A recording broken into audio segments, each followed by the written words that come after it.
Hello guys, welcome back to Dark Angels Intuitions. Welcome back to my channel. Welcome back to mga palaging naghabang ng mga readings ko. So I'm going to do another reading, general love reading this time. Okay, so your person's reading ang gagawin ko ngayon. So your person's reading is a part of my personal reading, one of the choice. So if you wanted to book a personal reading with me, just message me on my Facebook page, Dark Angels Intuitions, of course. And I personally will send you the information. So, itong personal reading na to, your person's reading na to is a part of my choices. Okay? So, I will going to put the description, the link on my description box if you wanted to. So, let's start without further ado. So, welcome to my channel sa mga new subscribers.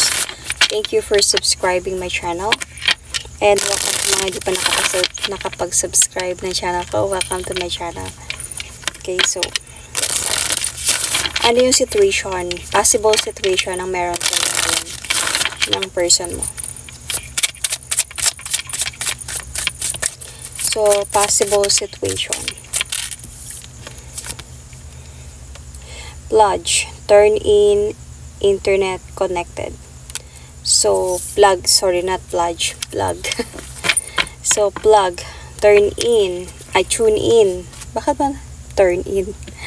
Tune in, internet connected. So, you are connected. You might be an LDR. Sorry. No. So, you might be an LDR and connected kayo through internet. So, obviously, LDR connection to. So, another oracle card from the Romance Angels oracle card. Let's see.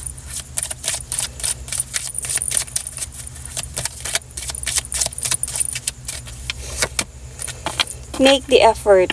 Great love is worth taking the step you're guided to take. So, might be, feeling ko yung issue ninyo dito is yung effort. So, might be lack of effort, something. So, tingnan natin. So, ano na nangyayari sa relationship niyo ngayon? Okay? So, hindi lahat maka-resonate dito, guys. Okay? Takes what resonates and leave the rest. This is a timeless reading. So, kung kailan nyo ito mapanood, if naka-resonate kayo, then this will be your reading. So, let's see. What is happening right now?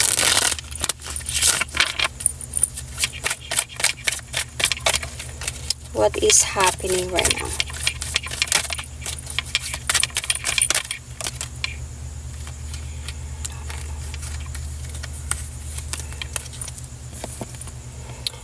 There are a lot of thinking, stressful thoughts ang nakikita ko dito.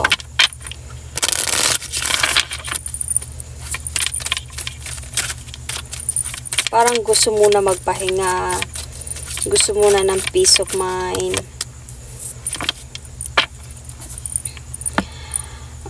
Parang feeling ko you wanted muna talaga to focus on yourself this time. Parang nakikita ko kasi dito na merong mabigat na problema ang pinagdadaanan yung relationship ninyo ngayon as an LDR. But your person's still there. Ibig sabihin parang wala pang nangyayaring hiwalayan could be.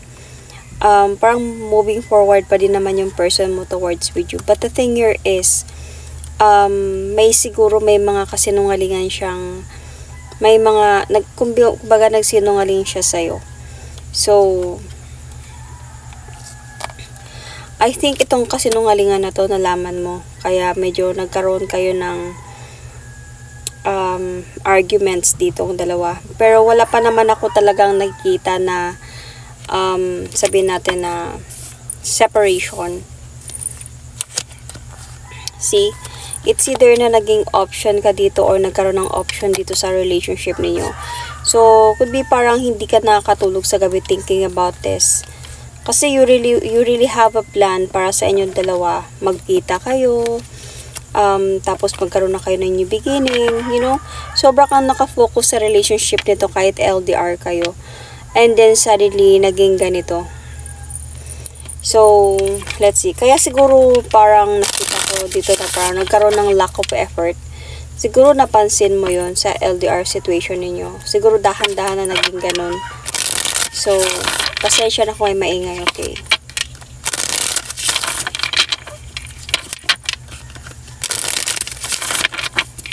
Ano yung nararamdaman ng person mo para sa'yo? Ano yung nararamdaman niya para sa'yo?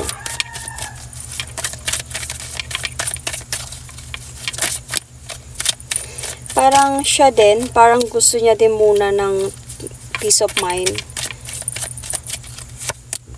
Naiipit siya sa sitwasyon. Parang andun sa point na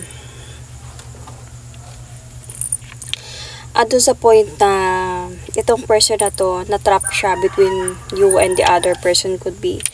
Hindi kayo nag-uusap. Yun yung feeling niya na even if nandyan pa kayo sa loob ng relationship, sa ngayon siguro hindi kayo nag-uusap sa ngayon. Pareho kayo, parang gusto muna ng space. Siguro na doon kayo sa point na pahinga muna tayo. Something like that, kasi parang puno na ng stressful thoughts yung mga isipan ninyong dalawa. Parang nagkaroon na talaga ng imbalance yung connection. However, kahit ganito pa man, honestly, yung person mo, parang feeling ko connected kayo. Ito na yung connected na sinasabi dito eh. Kasi parang kahit ganito yung mga nararamdaman ninyo, pareho kayong nararamdaman eh.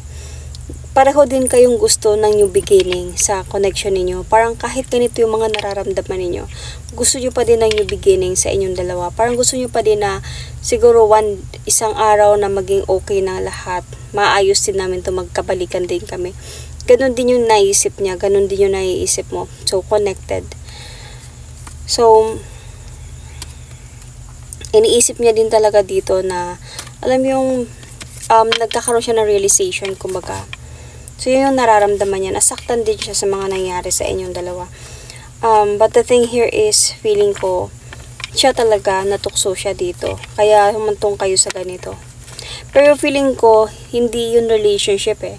Parang feeling ko ex yung nagparamdam dito. Pero wala silang relationship.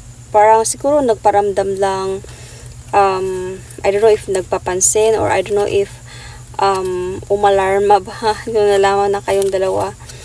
Hindi pa siguro naka-move on, kaya nung nalaman na meron na siya, nandiyan ka na, and parang feeling niya siguro, napapansin niya siguro na seryoso na yung person na mo sa'yo, sa relasyon ninyo, is nagparamdam siya bigla, parang umalarma siya, kumbaga. So, parang gusto niya ipaglaban balik, kumbaga something like that.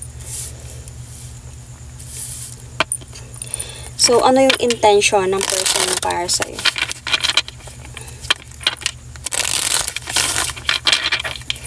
Ano yung intention ni person para sa'yo?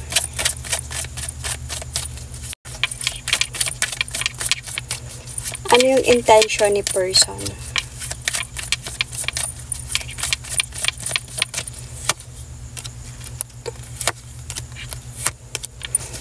Gusto niya talaga pa rin na mag-offer sa'yo ng new beginning. And gagawin niya yun. Gagawa siya ng way. Gusto niya makipag-usap sa'yo, and parang hindi siya nakakatulog sa kaisip sa'yo. So, hindi siya nakakatulog sa kaisip dito sa problema ninyo, sa inyo, siguro nagsisisi siya, may regret kasi dito about cheating. So, nagkaroon siya ng regrets, and parang gusto niya talaga, kumbaga, magkaroon kayo ng rebirth. Hindi actually siya sure kung mangyayari ba yung gusto niyang mangyari, pero kasi hindi na kayo nagkakaunawan eh. So, hindi siya sure, pero he or she will going to do his or her best na gawin ito. To have a changes in your relationship once again. Pag magkaayos kayo, parang gusto niya mag-level up na yung connection ninyo. So, ano yung plano niya para sa connection niyo? Ano yung plan niya?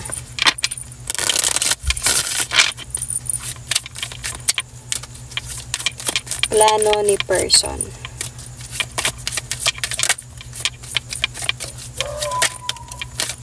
be happy. Parang he's planning na maging masaya kayo one day.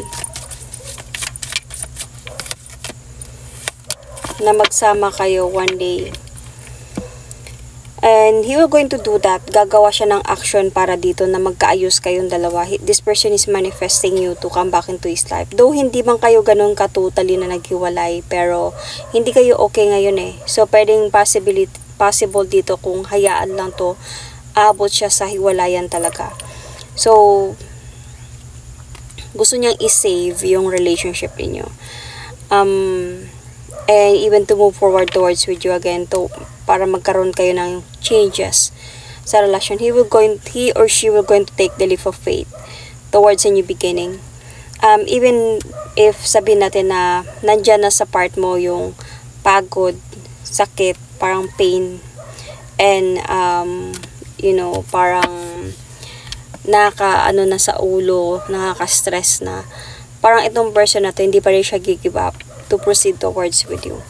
So andun siya sa point na magde-decide pa din siya one day. And this person is just, siguro kung hindi kayo nag-uusap ngayon, he's just spying, checking on you on social media, of course, kasi you are LDR. So may balak talaga siya na magkita kayo. Feeling niya kasi ikaw yung gusto niya talaga na nakasama din, may balak siya na, may plano siya na makipag-meet up sa'yo, makipagkita sa'yo one day, kung siguro matapos na kayo sa kung saan man kayo ngayon. So may balak siya na makipagkita sa iyo at mag-level up pa yung connection ninyo, yung pagmamahalan ninyo.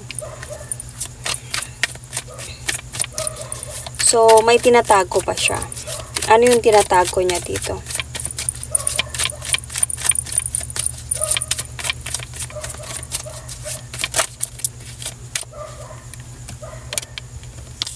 Pagsisisi.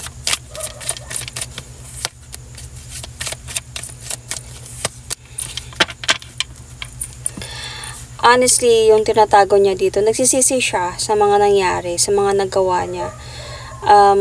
Na siguro natukso siya or about that past person. Kumbaga, siguro nagkaroon sila ng communication na hindi mo nalaman or hindi niya nalang sinabi sa'yo. So, parang nasaktan ka sa mga nangyari na medyo para sa kanya siguro yun, nothing lang yun. Kumbaga, para sa kanya yun is like, siguro, pag-uusap lang nang wala namang talagang anything. Tapos nalaman mo. So, syempre ex yun eh. So, parang nasaktan ka, nag-away kayo, umantong kayo sa ganitong point. So, nagsisi siya. Nakita ko dito, ito yung hindi niya sinasabi sa'yo. Nagsisi siya and parang feeling niya actually na dahan-dahan na kayong nawawasak pero gusto niya pa rin i-save itong relationship ninyo. This person is manifesting you to come back into his or her life and wanted to have a changes with you talaga. And he or she will going to take the leap of faith towards a new beginning with you. Parang bahala na kung anong mangyari. Mag-move forward pa din siya towards with you. Kahit pa sabihin natin na you will not going to accept him or her, parang itatry niya pa din dahil naniniwala pa din siya sa pagmamahala ninyong dalawa. Okay, so this person is always thinking about you even though sa point kayo ng LDR communication, LDR breakups or what, ano tawag dyan, parang nagkakaroon kayo ng struggles, LDR struggles, is andun pa din siya sa point na still thinking about you. So, ano yung gusto niya sabihin sa'yo nang hindi niya masabi-sabi sa'yo?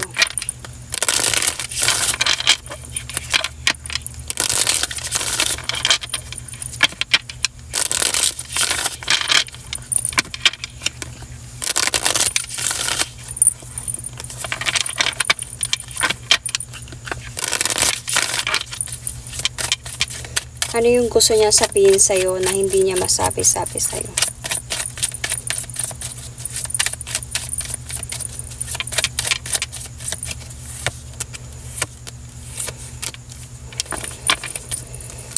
I really love you. So I love you and I wanted to come back to you. I wanted us to have a rebirth. You know, this is the rebirth. And I still wanted to fight for our relationship sa pagmamahalan natin dalawa. Kung umalis man ako or hindi man ako nagparamdam sa'yo, kung tumahimik man ako, hindi ko ginusto yun. Siguro ginawa ko yun para wala na lang talagang gulo. Pero nasaktan din ako sa mga nangyari. Nasaktan ako nung time na parang feeling ko ayaw mo na sa akin. Yung time na parang feeling ko you are pushing me away. So, nakaramdam ako ng sadness, emptiness, coldness even.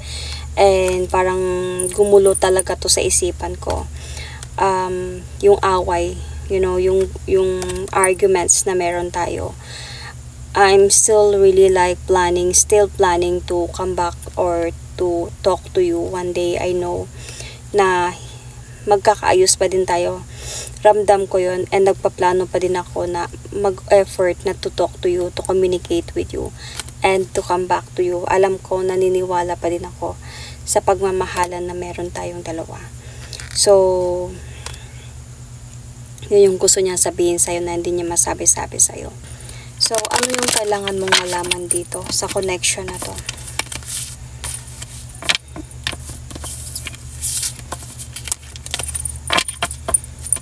Ano yung kailangan mong malaman?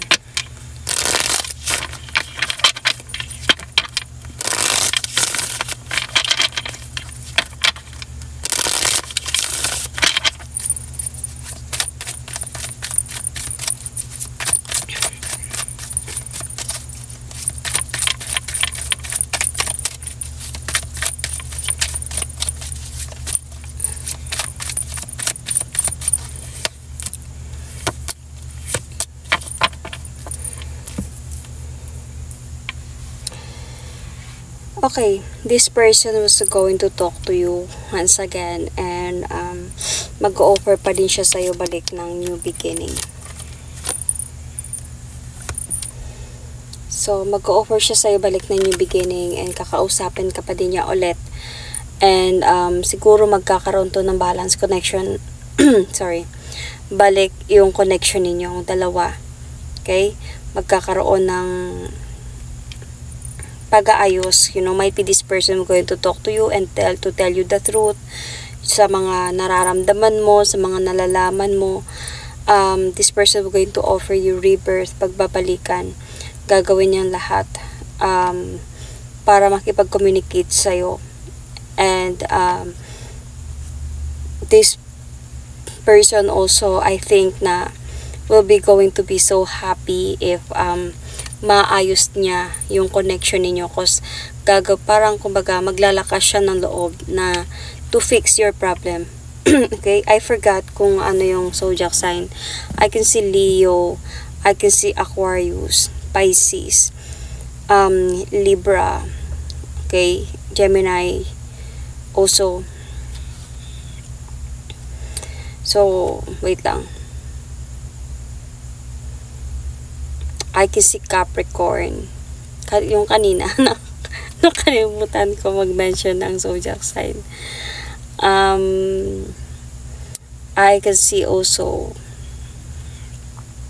fire signs. Yeah. Okay. Water sign is also here. So, ang kailangan mo malaman dito is, of course, yung this person was going to offer you victory. Okay, so through sa mga nangyayari sa inyo ngayon na pagsubok, struggles, this person was going to gain his or her strength na kausapin ka to fix this problem. Para kumbaga mapampanatag na din siya at gagawin niya to walang makakapagpigil sa kanya.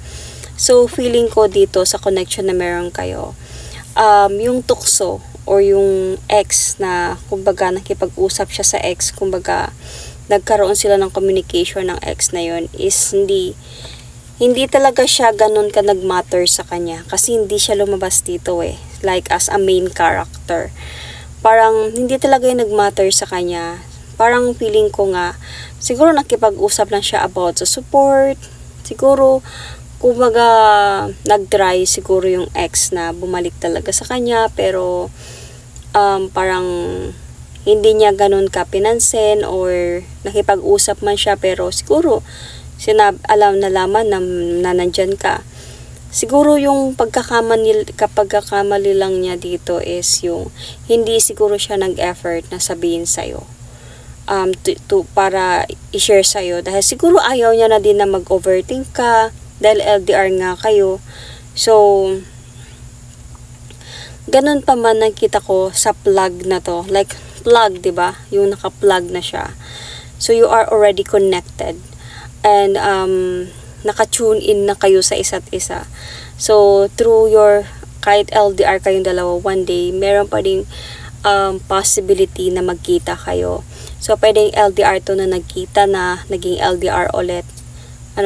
Parang relationship to na nagkita na, and naging LDR. Pwedeng LDR na hindi pa nagkita, and one day magkikita din kayo. This is very much possible.